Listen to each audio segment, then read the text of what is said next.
আমরা শেখ হাসিনার সময় অনেক ভালো ছিলাম, কারণ এখন 400-500 টাকা ইনকাম করতে আমার কষ্ট হয়ে যায়। কষ্ট না। দেখো, আমরা শেখ হাসিনার সময় অনেক ভালো ছিলাম, কারণ অটো রিক্সা চলতো না, আমরা রিক্সা চালাইতাম, 1000-1200 টাকা ইনকাম করতাম, অনেক ভালো ছিলাম। আর এখন আমরা ভালো নাই। এখন অটো রিক্সায় 5 লাখে হয়েছে, মনে হয় 20 লাখ।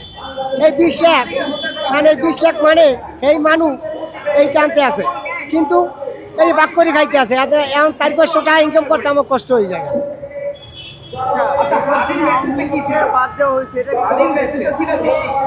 হ্যাঁ,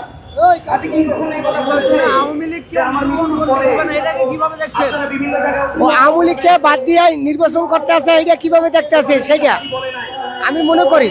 আমরা সাধারণ জনগণ এই কাউর ক্যান্সাল, এখানে আগুন পড়া, ওখানে মানুষ মারা, অমুক সমুক খান তান, আমি মনে করি সব দল একাত্ম হইয়া একটা নির্বাচন দেবে, 5 বছর সুস্থ থাকবে, কোনো জায়গায় গয়মজাম কোনো সৃষ্টি হবে না।